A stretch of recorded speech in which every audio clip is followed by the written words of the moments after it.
Another, broad point I think it's worth noting is that air pollution levels vary tremendously around the world. This won't come as a surprise, I'm sure, to your listeners. Like I said, in Northern Europe and also in North America, we've cleaned up our air quite well, although it's still somewhat of a problem. But if you go to India or China or South Asia, it's a completely different story. And in cities in Africa, they haven't even really started to deal with it at all. So there's really like a big global discrepancy. And welcome back to this episode of Growth Island. My name is Friis and I'm your host as always. Today, I got a professor on the show, and he is a professor in public health. He knows a ton about climate change and air. He has a master's and doctor's from Harvard. Yes, you know, that top university that you see about in the movies. He has also been a professor at Columbia, and now he is a professor at the Boston University of Public Health. He's written a ton of articles. I just spoke with him before we got on. He's extremely pleasant, very down to earth, despite being so smart, which I find most of the people I get on are actually super cool. So I'm really proud to have Patrick Kinney on the show. Patrick, thank you so much for coming on. Thanks, Mas. I'm really happy to share my knowledge with your audience. So Patrick, you've studied a lot about health and climate change. How did you get into those areas? Well, I was actually trained, you mentioned the Harvard training. I was trained as an air pollution epidemiologist, which is sort of understanding the health effects of air pollution. But then after I worked in that field for a while, I started noticing the evidence about climate change and how serious it was and how potentially important it was going to be in the future. But really nobody was studying it from a health point of view. So this is about 20 years ago. And I started getting involved when I was at Columbia with some climate researchers and started looking at what it might mean for health in the future. And I was really alarmed at what we found. And so that sort of snowballed, and I just got more and more interested in that topic. In recent years, more and more people have started to take notice, and I think there's a growing interest in this topic. It wasn't, at least for me, it was like 5 years ago that I started, 7 years ago, I started hearing more about air pollution being really important. And even though we're in Copenhagen, or live in Copenhagen normally, now that I'm in the winters, I'm at a warm place, but otherwise we're supposed to have so good air. But I looked into it recently and I got like this air filter, and it told me to close the windows. And I was like, because it couldn't keep up with cleaning the air inside. So this is something like even in cities where you think you have clean air, it seems to be a rising problem. Yeah, I think generally air pollution's gotten better in North America and Europe over the last few decades, but that doesn't mean it's clean enough to be completely healthy. And there's like little hot spots. Depending on where you are in a city, there could be major traffic, diesel vehicles, trucks and buses on the road. If you live near something like that, yeah, really, the levels could be quite high. And I think it does make sense in those cases to consider some kind of air filtration. Yeah. So before going deep, what are like the overall themes we need to understand about air pollution? So we kind of understand it, so we can do something active about it. My cleaner, or whatever you call air pollution cleaner, says something about air quality index. But that's just one thing. Like, what are the concepts that we need to understand? Yeah, there's a couple big ones, I guess. One is that there's many different kinds of air pollution. So it's very complicated, but to try to make it simple, we also often reduce it down to something called particulate matter, or PM for short. And that's like little tiny particles floating in the air. And it's like the one kind of air pollution that we have the most evidence about the health effects. So it's a major part of those indexes that you talked about. The air quality index is usually dominated by the particulate matter. So I think, that's one way to simplify the discussion. Another, broad point I think it's worth noting is that air pollution levels vary tremendously around the world. This won't come as a surprise, I'm sure, to your listeners. Like I said, in Northern Europe and also in North America, we've cleaned up our air quite well, although it's still somewhat of a problem. But if you go to India or China or South Asia, it's a completely different story. And in cities in Africa, they haven't even really started to deal with it at all. So there's really like a big global discrepancy in air pollution. And so a lot of research now, I think, has to start focusing on those places where the problem still exists. Not to say that we can ignore it in the rich countries like where we live.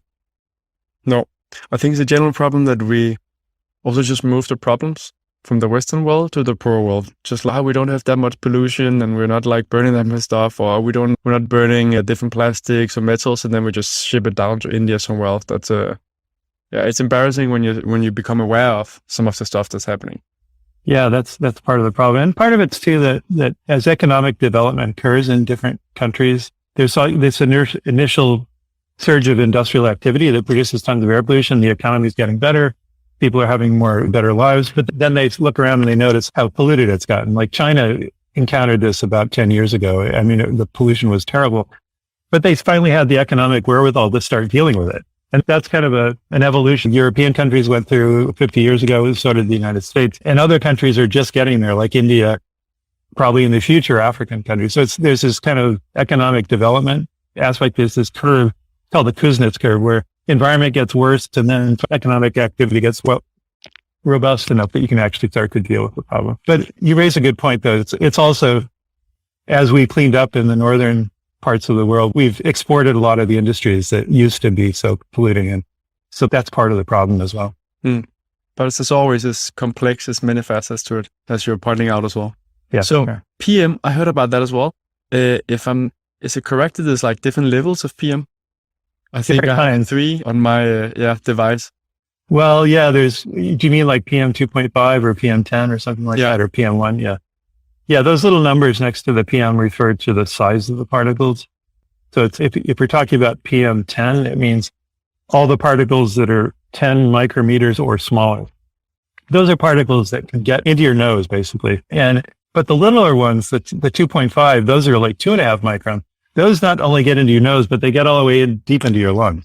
And that's where we think the damage is greatest. So PM 2.5 has been a common, metric that we use. And then people, I think now, starting to think about even smaller particles. So PM 1 is something people are talking about, but it's not yet sort of officially recognized. There's not enough data really to know exactly what the health effects are. What can we do about these things? One thing is becoming aware. There's a challenge with air pollution, and there's different forms. There's like from cars, there's like industries, there's you're cooking, there's like candles. Yeah. Where do we start?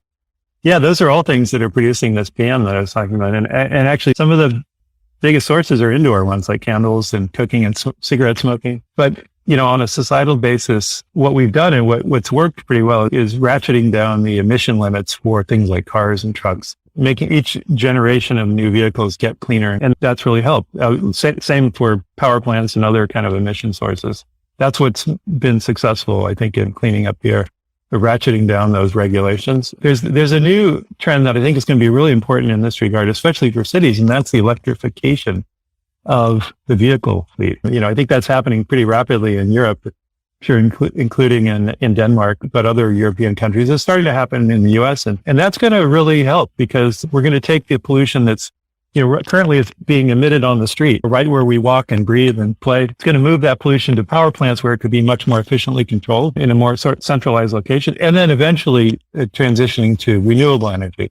So you're using solar or wind power. So there's no pollution anywhere, including at the point of the exhaust from the vehicle. There won't be any exhaust from the vehicle. So that's a transition that's going to be really important, I think, over the next couple of decades in making cities much healthier and cleaner.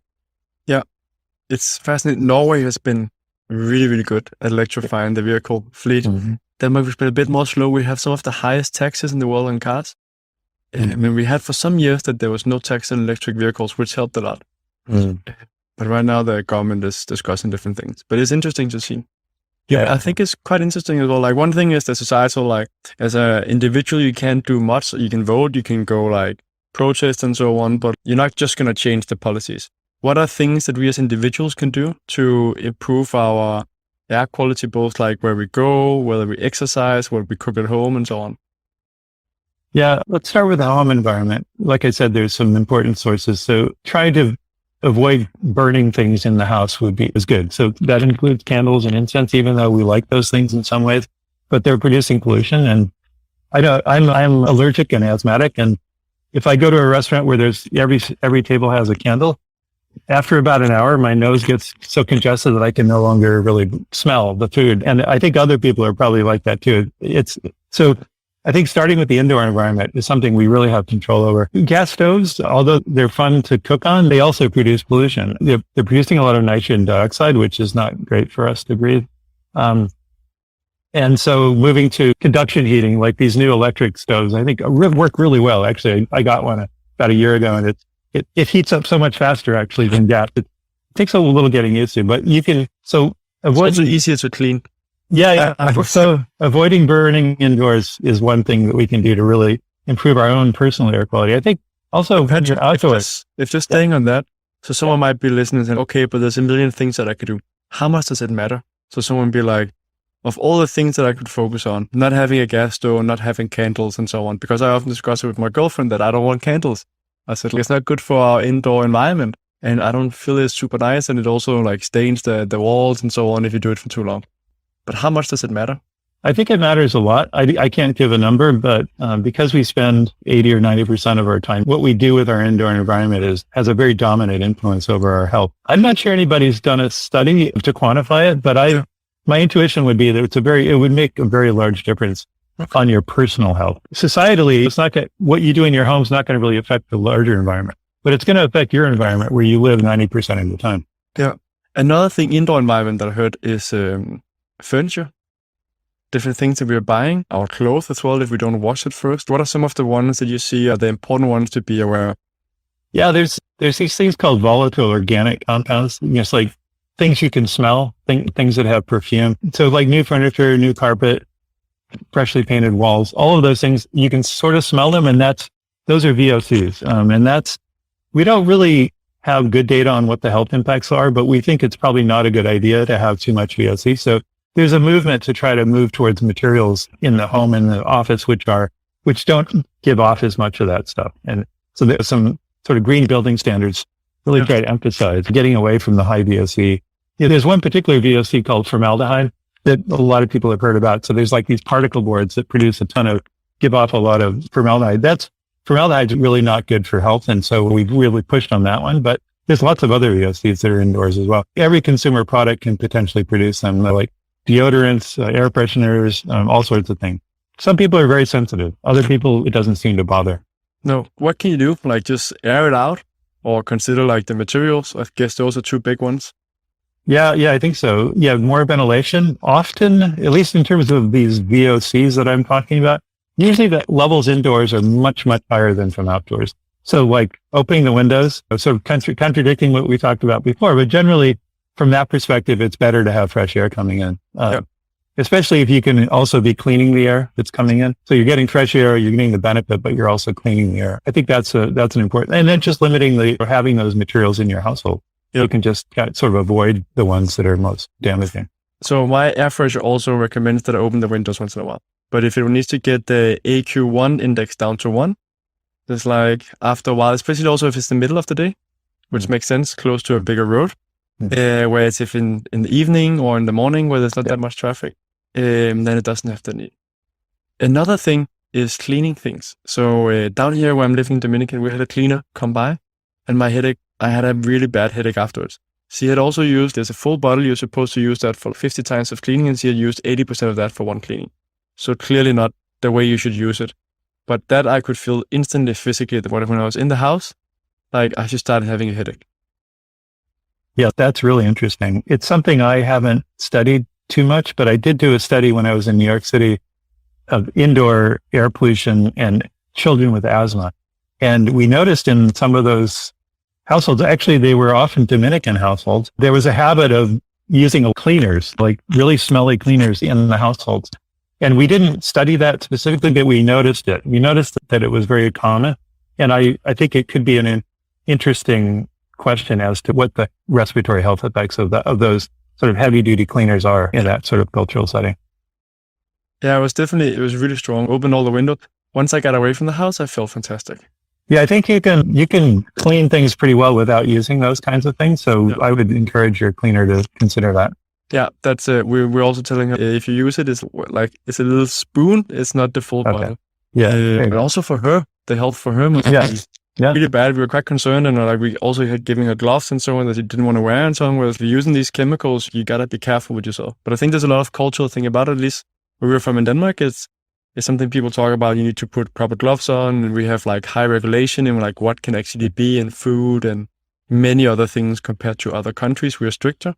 So that's kind of our mindset and culture to go into these things. Mm-hmm.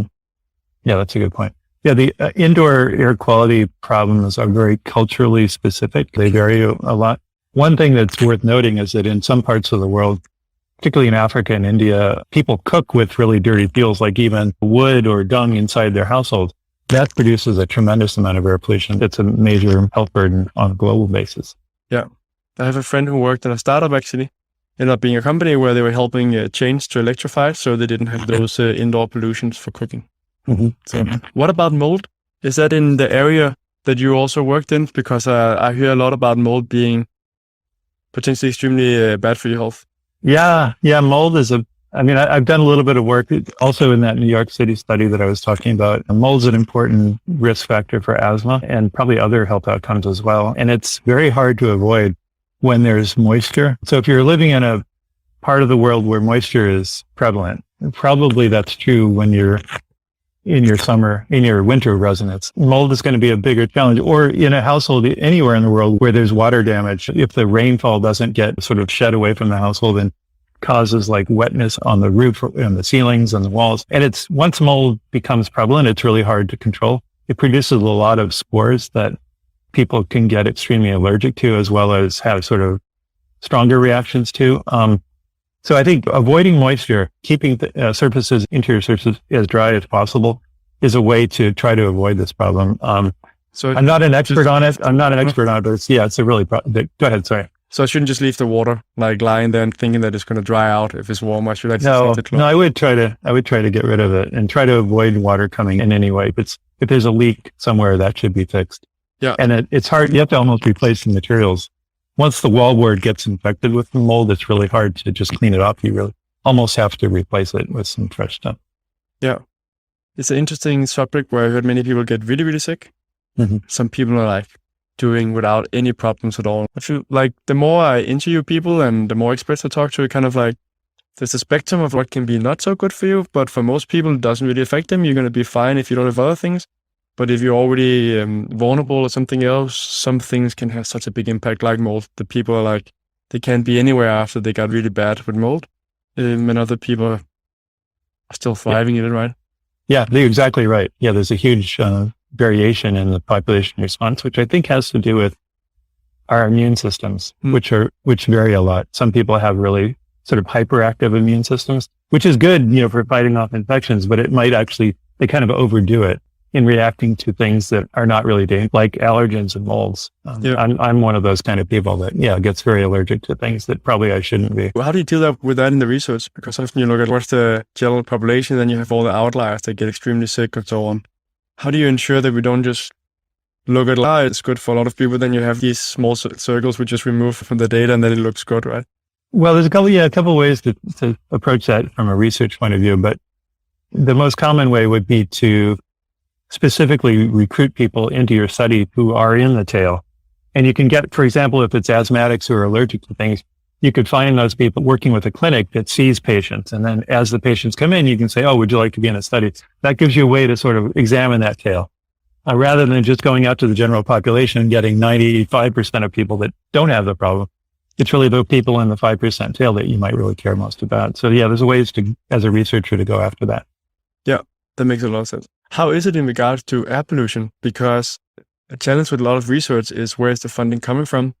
And does anyone care to fund the studies? Is that a challenge as well in air pollution, or there's enough people that are interested in NGOs or rich families that are like, let's put some money in, this is important?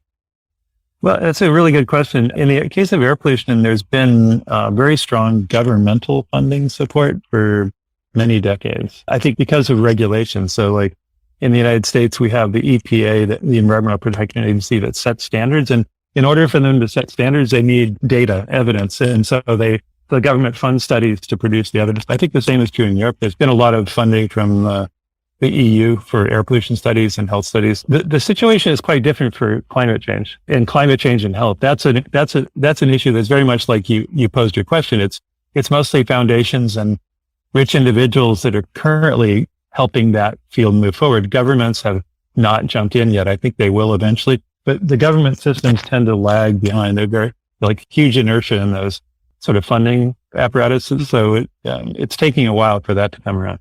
So air pollution is pretty well funded, but not so much climate change. Okay. But I love research, but it's so complex and there's so many ways to pose questions and so many ways to do the research, and it's expensive if you want to do it right. And many people forget about that. So of course, there's a lot more research going into where there's economic interest because someone needs to find the money. Like you can say money grows on trees like some fruit, but millions of dollars are not just lying there just to be put in. So it has to be a priority for someone, politicians or a company that wants to show like, hey, what we're doing is not so bad or what we're doing is really good, right? So yeah. Good point. And what are things we can do? Are there any breathing techniques that you looked into? If that's been part of your research if we have these air pollutions to deal with it better, I've learned that like nose breathing is better because it filters the air better, but is that something that you've worked with? Yeah, sure. It's true that especially for the particulate matter that we talked about, the particles, the more you can make the air kind of go through a complicated route in getting to your lungs, the more likely that the particles will land in the upper respiratory system and not get into your lungs. So the nose is pretty good at doing that. It's, a very complicated pathway through the nose and with lots of these hairs and all sorts of things that can capture lots of particles. So it's better if you think you're in a polluted environment, if you're exercising out, if you're like biking on a roadway where there's traffic, if you can breathe through the nose, that would be good. It would help reduce your exposure. You mentioned hair. So that's something. So hair is not such a bad thing to have in your nose because it actually filters hair. Sure. Is that correct? That's right. That's exactly right. Yeah. Yeah. So breathing techniques, I think, nose breathing is going to reduce your exposure a little bit, or at least reduce the amount that gets in. I think we can also try to avoid moving around the city where there's lots of pollution. And you can sort of tell just by looking. I mean, if you're on a roadway with lots of heavy diesel vehicles, try to walk on a parallel street that's 1 block away and you'll reduce your exposure tremendously. So you can sort of think about those things. Also, I think we're getting more and more ability with cell phone apps to try to track what air pollution looks like as you move through your life. And you can sort of change your behavior a little bit to respond to what the air pollution is doing at a particular day or a particular location. I think that's really interesting. I remember reading an article. So in Copenhagen, we have this specific street where there's a lot of traffic and there's also some lakes there. And most people go running at those lakes because there's been water and so on. But that they said like at a certain time, like the net effect of the exercise would be negative because of the pollution. I remember having a discussion with some colleagues because one of them wanted to run down there and run around, but it was like at like the high time of cars. So I was like, I think I would rather just run here in the park so we're not sucking in all of that pollution. Yes, that's a really good point. I think being mindful about where you exercise and when you exercise can be really helpful. Pollution tends to be worse in a city during the morning rush hour and also the afternoon rush hour. And for some pollutants like ozone, which we haven't talked about, which is like this kind of smog stuff, it really builds up over the day. So late in the day is the worst time. So I guess in an ideal world, if you can get up early before the early commuter rush, that would be a great time to run because the air pollution is going to be lowest. Or maybe in the middle part of the day between the two rush hours would be good. But late in the day tends to be not so good from both an ozone and a particle point of view. But let's go more into the ozone. So where do we get that from? And you're saying it's building up during the day. Yeah, the ozone is a gas. We hear about ozone as the ozone layer, which is up in the stratosphere, really high up in the air. It actually serves a very useful purpose because it captures ultraviolet light and protects us. But when we have ozone down where we're breathing, ozone's not good. It's a very strong irritant gas, and it forms usually with lots of sunlight in the summertime when it's warm and when there's lots of cars driving around emitting these VOCs that I talked about before and nitrogen oxides. And there's this kind of like chemical reaction that occurs in the atmosphere that produces ozone. It takes a while for the ozone to form, which is why it usually shows up in the afternoon after the morning rush has put the pollution into the air. And then there's these reactions that occur. So anyway, ozone's an interesting, complicated pollutant.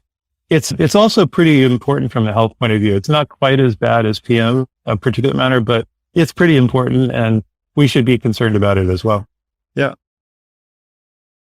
Patrick, what do you do to kind of protect your lungs and your health from air pollution perspective? Yeah, well, I use my nose actually. So if you're walking along the road, you can smell when there's exhaust. And a lot of times I'll switch to the other side of the street because usually because of the wind patterns, it's going to be one side of the street versus the other that's going to be maybe twice as bad. And so you can, if I'm along a roadway and I smell a lot of pollution, I'll find a way to kind of switch sides or find a parallel street. I'm just kind of observant about that. I would say though that to a large extent, it's not a big problem in a city like Boston where I currently live because pollution levels are really quite low in general. It's only in very specific locations along a really busy road, which I don't end up on very often. So it's not something that really concerns me a huge amount. If I was living in a much more polluted place, I'd have to think about it more.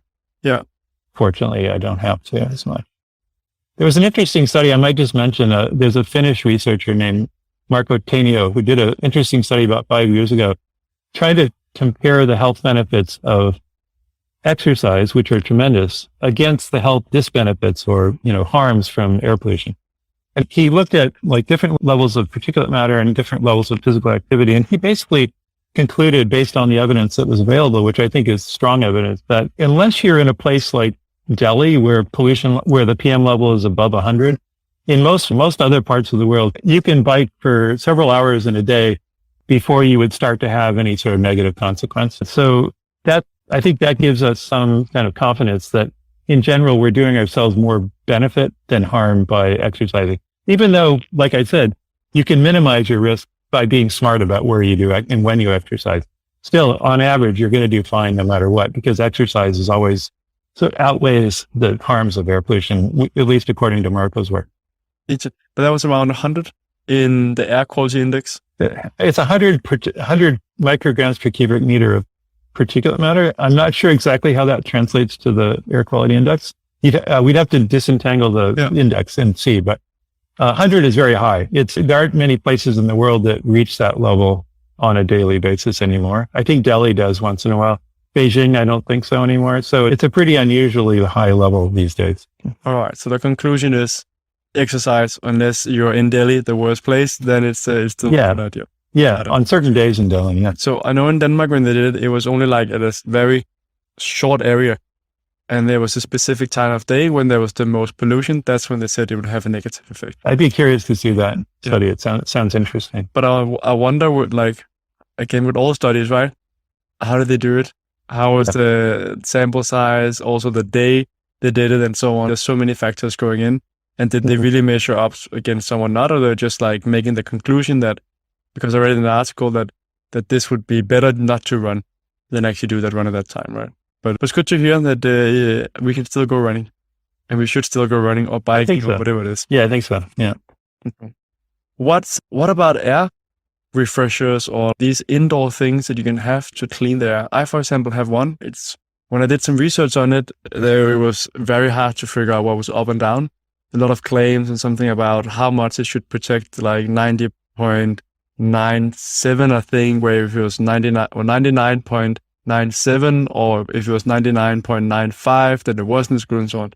Have you looked into any of that stuff about what's something we can put inside our house?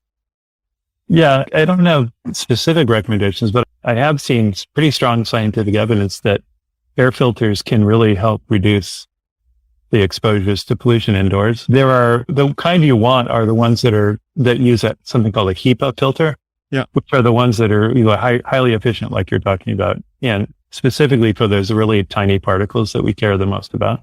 There are some air cleaners that are marketed as air cleaners that can be damaging. They produce ions so you have to be really careful about anything that's called an ion generator, because that can actually produce ozone pollution indoors, which is harmful. But as long as you're just pulling air through a filter, a really high efficiency filter, you're doing some good. And I guess it just comes down to sort of how strong is the motor? How quickly does it exchange the air? And so depending on the size of your room or your household, you have to sort of scale it to make sure it can sort of handle the burden of the size that you're living in. But those things can be quite effective. There have been some Chinese studies that have, done these kind of controlled experiments where people use them or don't use them, and they track their respiratory symptoms and other kind of physiological measures. And they really have a substantial benefit, both in terms of exposure, but also in terms of health. So I think it's pretty important to consider that, especially if you're living in a place if you're near a polluted area or in a polluted city. I generally don't worry about that here in the Boston area. Although with the COVID epidemic pandemic, we started to think about this kind of question from a different perspective. And I think if you're in a crowd, if you have people coming to your house for a party or something like that, if you have a filter, it's going to help reduce the particle load a little bit. So there's reasons to do it, I think, even beyond just the air pollution perspective. This I heard someone doing some research and doing the different light that you can send. You can have light that actually kills some of the particles. And there's a famous investor in Denmark that invested into this company where I'm not sure what light it was, but it was supposed to kill some of the germs. Is that something I don't know about that. It might be ultraviolet, but yeah, but it can be like a disinfectant, but I don't really know too much about that. No. Fair. How would, if you were going to you move to a city and it was going to be more polluted and you wanted an air filter, how would you go about that research? Because it is a jungle when you look out there. That's a really good point. I think I would what I would try to do first is go to some kind of like government documents. I would see if the US EPA or maybe the WHO or some kind of governmental body has published a recent report that evaluates the effectiveness of different air filters. And I would sort of read that and try to make some judgment. Short of that, I would just obviously, like other people, go to Google and start sort of trying to learn as much as I can. Usually, there's usually some pretty good rating stuff online, at least here where I am, like the New York Times rates things. Actually, New York Times has a good rating system for consumer products. So I go there a lot. It's called Wirecutter. Yeah, I don't have really great advice on that, but I would do research like anybody else, but I guess I'd be a little bit more informed because I know something about the subject. Yeah, makes sense. Yeah. Shifting a little bit in questions and time is running. So Patrick, looking at your CV, most people from the outside would say that's extremely impressive, both that you went to Harvard, that you managed to be a professor at Columbia, and now also in Boston, which is, I know from many friends, is a top university as well in the world. What do you think made you get to where you are today compared to some of the other people that would have wanted the same results, but might not have gotten them? Yeah, it's a hard question. Good question. And I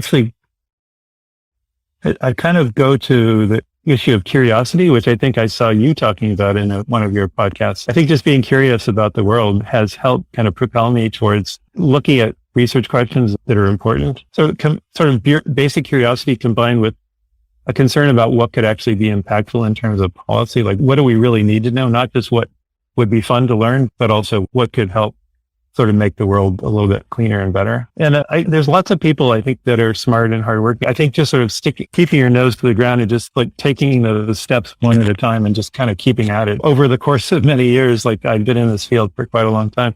You just kind of start to accomplish things. So I think sort of perseverance along with curiosity, I think those are the two things that seem to really help. Yeah. Got it. You've also been a bit ahead of the curve in regards to some of the things you've been interested in. So I'm guessing you also met a bit of resistance once in a while. What would you recommend someone that are looking at something now that's a bit ahead of the curve and a super curious thing, hey, there's something interesting about this area? Yeah, I would encourage people to pursue their aspirations. That is something that I've done, especially like climate change. When I started getting interested in it like 20 or so years ago, nobody in my field was really, very few. Well, there were a couple, but not many were really thinking about this.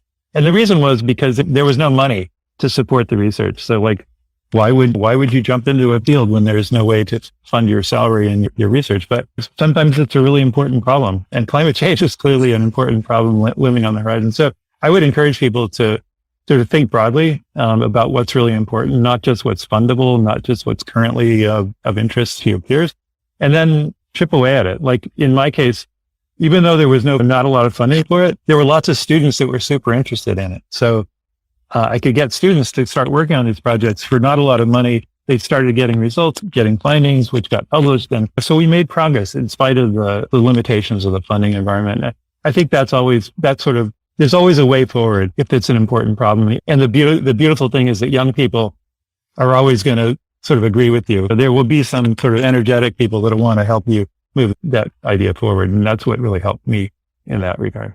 Yeah. Are there any subjects now that you're looking at that could be kind of the next ones in your opinion that are not getting as much attention today, but if we are sitting and having this conversation in 20 years time, we'll be like laughing about all the things we're wrong about, but this was one of the subjects that got more attention? I don't have a real big one right now, but there's a couple of things that I'm pursuing that are really focused on how cities can solve the climate crisis at the same time improving quality of life and health for the residents. And that's focusing on things like parks and green space, which planting more trees and making more parks available and more friendly.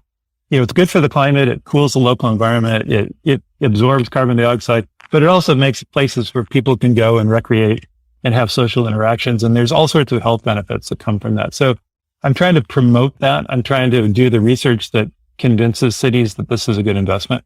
Another one is physical activity, making infrastructure in cities, Copenhagen has been a leader in this regard, making it possible for people to get around in a city in some way other than in a car. In the United States, that's not so easy, but I'm trying to push that because it's good for the health, it's good for the climate, and it's good for quality of life. I was close to going into when I was finishing my master actually in that area, because it's insane how big an impact it actually has, both like having nature and like what we were learning about just being able to see a tree outside of something green we have lower amount of sickness in the workplace. Yeah. The person that have that view compared to someone that doesn't. Japan has been at the forefront with biophilia and like the love of nature and so on. And then at the same time, how you can just get people to move. How do you design cities for health, which is very much about movement, community, and so many. It's so fascinating, that area. Yeah, it's an exciting topic. I think that's sort of the forefront, and we're not really doing that yet, at least not generally, but we could and we should. Yeah. So rounding off, I always ask 2 questions. One is, where can people find out more about you, Patrick? I guess you could look at if you search on my BU faculty profile, I have a list of publications. Maybe that would be a good place to start. I'm not a super social media person, so I've been experimenting in Twitter. You can check out my Twitter feed, which is available, but it's not very frequent at the moment. I've got to learn how to do that better. So yeah, that's all I could really say at this point. Yeah. I'll put that in the show notes so people can. Do you remember your Twitter account name? I will have to give it to you afterwards. I don't have it on my head. No, I'll get it in the show notes. And the last thing is, if you had to give 3 advice for someone about how to live a happy, healthy, and meaningful life, you might have mentioned some of them already. What would that be?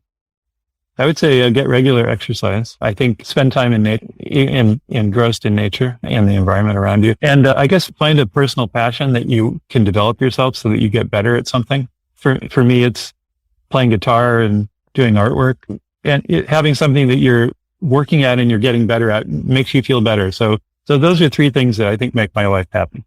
Fantastic. Yeah. Thank you. So you mentioned nature. I have to ask you about that because it's something I'm getting more and more curious about. Is there any research, or do you think it's plausible that we can kind of balance that, having a lot of pollution and then getting out into nature, that can help our health? I'm not sure whether we get rid of the poisons or so on, but that we stabilize. At least we know that our blood pressure can change if we go into nature. Yeah, there's a lot of increasing amount of health literature showing the health benefits of being in nature, from mental health perspective, physical activity perspective, social interaction perspective, and many different health outcomes, cardiovascular mortality, birth outcomes, all sorts of things are improved if you have access to nature. We're still trying to understand why. We don't really know the pathway. What is it that makes it so good? But there's a huge amount of evidence. It's building up. It's very strong evidence. Yeah. Fantastic. Patrick, thank you so much for your time here on the show. I really appreciate it. Thanks so much. I really had a good time. Thank you.